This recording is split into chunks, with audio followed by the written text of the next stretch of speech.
कुश्ती संघ के अध्यक्ष और बीजेपी सांसद ब्रजभूषण सिंह पर कसा दिल्ली पुलिस का शिकंजा। एक पीड़ित महिला रेसलर को लेकर दिल्ली में ब्रजभूषण के घर पहुंची पुलिस। पीड़ित महिला पहलवान के साथ ब्रजभूषण के घर पहुंची दिल्ली पुलिस। आरोपी की पुष्टि की कोशिश। रेसलर्स के आरोपों पर नरम पड़े कुश्ती संघ के अध्यक्ष। मीडिया के सवाल पर बीजेपी सांसद ने कहा, मैं पहले ही काफी कुछ कह चुका हूं, सारा मसला कोर्ट के संज्ञान में है। ब्रजभूषण शरण सिंह ने कहा, सरकार ने आश्वासन दिया है कि 15 तारीख तक चार्जशीट फाइल होगी, हमें उसका इंतजार करना चाहिए। कुरुक्षेत्र में रेसलर्स के समर्थन में आज होने वाली पंचायत हुई रद्द। बीकेयू नेता राकेश टिकैत ने कहा, रेसलर्स से बातचीत के बाद तय की जाएगी आगे की तारीख। पश्चिम बंगाल में पंचायत चुनाव में केंद्रीय सुरक्षा बलों की तैनाती के मुद्दे पर ममता सरकार को झटका। कलकत्ता हाईकोर्ट ने पंचायत चुनाव में केंद्रीय बलों की तैनाती का आदेश दिया। कलकत्ता हाईकोर्ट ने राज्य चुनाव आयोग को दिया आदेश। पश्चिम बंगाल में निष्पक्ष और शांतिपूर्ण कराए मतदान। केंद्रीय सुरक्षा बल की करे तैनाती। 8 जुलाई को है चुनाव, 11 जुलाई को आएंगे नतीजे। पश्चिम बंगाल में टीएमसी केंद्रीय सुरक्षा बल की तैनाती का कर रही थी विरोध। बीजेपी और कांग्रेस ने इसके लिए कलकत्ता हाईकोर्ट में दी थी याचिका। ईडी के समन पर ममता बनर्जी के भतीजे अभिषेक बनर्जी का पलटवार। 13 जून को ईडी के सामने पेशी से किया इंकार। अभिषेक बनर्जी ने ईडी के नोटिस को बताया बीजेपी की साजिश। कहा, बीजेपी पंचायत चुनाव में मुझे नहीं करने देना चाहती प्रचार। पंचायत चुनाव बाद ईडी के सामने होऊंगा पेश।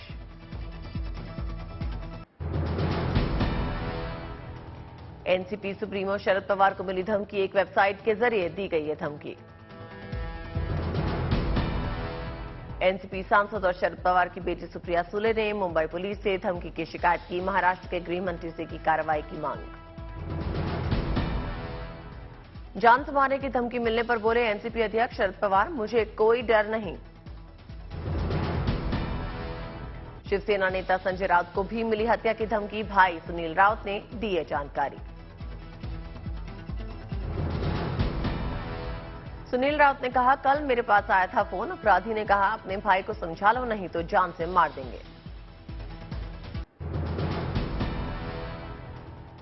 जम्मू कश्मीर में सुरक्षा को लेकर गृह मंत्रालय की समीक्षा बैठक हुई। बैठक में अमरनाथ यात्रा के सुरक्षा इंतजामों पर 2.5 घंटे गहन मंथन हुआ। एलजी मनोज सिन्हा और सेना अध्यक्ष मनोज पांडे बैठक में मौजूद रहे। कर्नाटक सरकार की 5 गारंटी योजना के तहत शक्ति योजना के लागू होने की तारीख का हुआ ऐलान।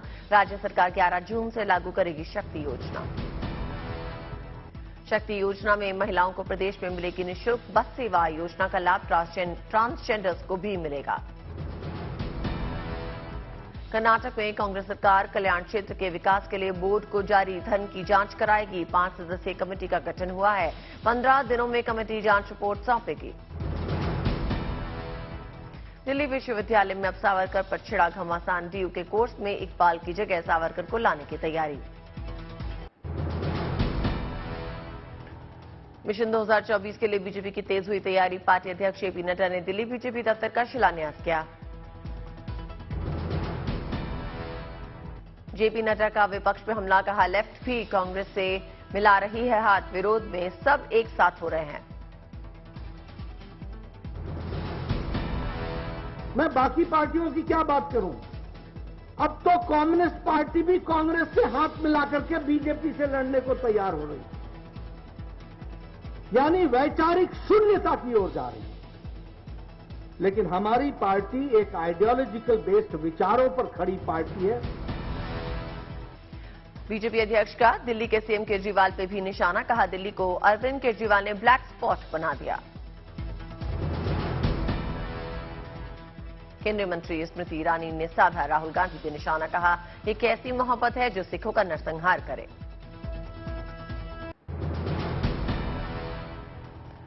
बद्रीनाथ हाईवे पर लगा घंटों का जाम। 4 धाम की यात्रा पे आए यात्रियों ने किया परेशानी का सामना। जमशेदपुर में बन रहे heavy motor vehicle training centre और कचरा प्लांट के खिलाफ पदयात्रा की शुरुआत। पिछले 10 साल से ग्रामीण कर रहे हैं विरोध। सीएम भगवंत मान का बड़ा ऐलान, लुधियाना में 100 करोड़ की लागत से बनेगी हाई सिक्योरिटी जेल। लुधियाना में बनने वाली हाईटेक जेल के परिसर में ही होगा कोर्ट कैंपस, कैदियों को बाहर जाने की इजाजत नहीं होगी। सड़क दुर्घटना को रोकने के लिए पंजाब सरकार की शानदार पहल, सड़कों पर तैनात होंगे सड़क सुरक्षा फोर्स। उत्तराखंड के मंत्री सौरभ बहुगुणा ने लिया केदारनाथ यात्रा में व्यवस्थाओं का जायजा, स्थानीय लोगों और व्यापारियों से की बातचीत। 11 जून को गृह मंत्री अमित शाह का आंध्र प्रदेश और तमिलनाडु दौरा, मोदी सरकार के 9 साल पूरे होने पर लोगों को गिनाएंगे उपलब्धियां।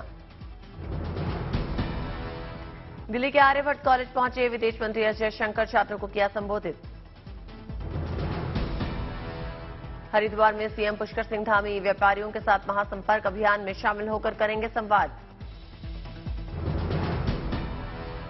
दिल्ली से लेह के बीच फिर शुरू हुई बस सेवा, हिमाचल के केलोंग में यात्रियों के स्वागत के बाद रवाना किया गया।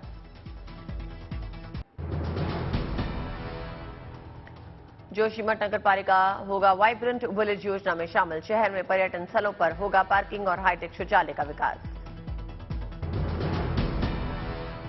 जहानाबाद में दिव्यांग ने कबाड़ से बनाई बाइक जैसी दिखने वाली ई साइकिल, एक बार चार्ज होने पर 30 से 40 किलोमीटर तक का सफर तय कर सकती है। भोपाल में मुख्यमंत्री शिवराज सिंह चौहान ने लाडली बहन योजना के तहत फंड ट्रांसफर कार्यक्रम में हिस्सा लिया, वीडियो कॉन्फ्रेंस के जरिए बैठक हुई। नागपुर की 22 साल की सिद्धि दुबे ने किया कमाल, नौसेना में फ्लाइंग पायलट के तौर पर हुआ चयन।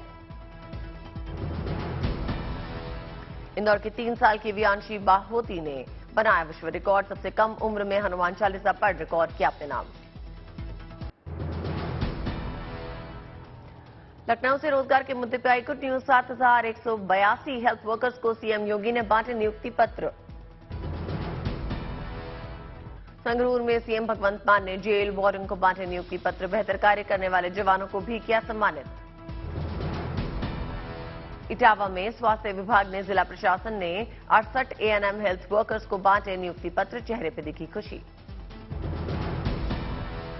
हापुड़ की कोर्ट में रक्तदान शिविर का आयोजन, जज और वकीलों ने बढ़ चढ़कर रक्तदान किया। धमंतरी में लोगों की शानदार पहल, शादी समारोह में किया रक्तदान शिविर का आयोजन, दूल्हा दुल्हन समेत कई लोगों ने रक्तदान किया। मुजफ्फरपुर में साइबर अपराधियों से निपटने के लिए साइबर थाना का शुभारंभ, आईजी पंकज कुमार मौजूद रहे।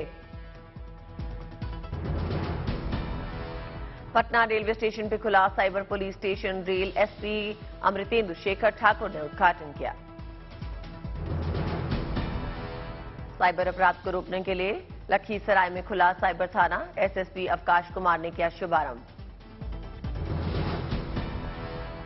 पुलिस की छवि सुधारने के लिए अमृतसर ट्रैफिक पुलिस का सराहनीय कदम, गाड़ी चेकिंग से पहले पुलिस गाड़ी चालकों को बुलाएगी श्रीमान, फिर कराएगी जलपान।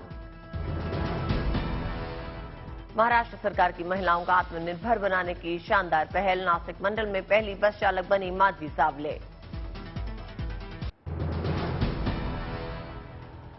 भारत में होगी 71वीं मिस वर्ल्ड प्रतियोगिता, दिल्ली में हुआ ऐलान, 2022 की मिस वर्ल्ड कैरोलिना बिलावस्का ने कार्यक्रम में शिरकत की। 27 साल बाद भारत में होगी मिस वर्ल्ड प्रतियोगिता, 140 मुल्कों की प्रतिभागी इसमें हिस्सा लेंगी।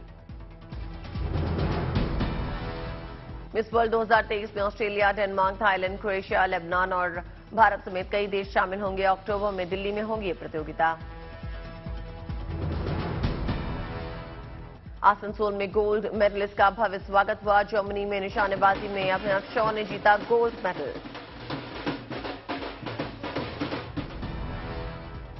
रुड़की पहुंचे उत्तराखंड के सीएम पुष्कर सिंह धामी, बीजेपी कार्यालय के भूमि पूजन कार्यक्रम में हिस्सा लिया। वड़नगर के स्कूल का हो रहा है सौंदर्यीकरण, प्रधानमंत्री मोदी ने की थी स्कूल से पढ़ाई। वडनगर शहर का भी हो रहा है कायाकल्प, विश्व पर्यटन से शहर को जोड़ने की कवायद। एशियन गेम्स को लेकर खेल मंत्री अनुराग ठाकुर का ऐलान, कहा भारत करेगा सर्वश्रेष्ठ प्रदर्शन। मथुरा से गोरखपुर के लिए शुरू हुई बस सर्विस, महापौर ने नए बस स्टैंड का शुभ आरंभ किया। केरल के कुन्नूर पहुंचे chief electoral officer Sanjay Kaul, electronic voting machine और वीवीपैट के वेयरहाउस का उद्घाटन किया। यूपी की राजधानी लखनऊ में विद्युत विभाग की शानदार पहल, बिजली चोरी रोकने के लिए ड्रोन का इस्तेमाल। ड्रोन कैमरा की मदद से चेकिंग जारी, कई लोग ड्रोन कैमरा देखते ही अवैध कनेक्शन काटते नजर आए। तेलंगाना के मंत्री गांगुला कमलाकर की करीमनगर में नाव डूबी, तैराकों और सुरक्षा में लगे जवानों ने मंत्री को बचाया। राजस्थान में करौली के सपोटरा में विधायक और ग्रामीण विकास मंत्री रमेश मीणा ने स्थानीय लोगों से मुलाकात की, बातचीत कर इलाके के विकास का हाल जाना। बालासोर हादसे के मृतकों के परिजनों के प्रति वॉल्ट एयर डिवीजन के स्काउट्स और गाइड्स ने दिखाई एकजुटता, मोमबत्ती जलाकर मृतकों को दी श्रद्धांजलि। रायपुर में भगवान जगन्नाथ एकांत पास में गए रथ यात्रा की तैयारियां शुरू हो गई, 20 जून को निकाली जाएगी भव्य रथ यात्रा। हिसार की पर्वतारोही अनु ने ऑस्ट्रेलिया की सबसे ऊंची चोटी पर तिरंगा फहराने के साथ सूर्य नमस्कार भी किया, high range book of world record में नाम दर्ज। पहाड़ों पर गर्मी का असर, हल्द्वानी में पानी की किल्लत से लोग परेशान हुए। पानी की कमी के बीच हल्द्वानी प्रशासन की अच्छी पहल, बारिश के पानी को इकट्ठा करने के लिए कैच द रेन प्रोजेक्ट में जोर। पंचकुला और चंडीगढ़ में खुला सीजीएचएस वेलनेस सेंटर, स्वास्थ्य मंत्री मनसुख मांडविया ने किया उद्घाटन।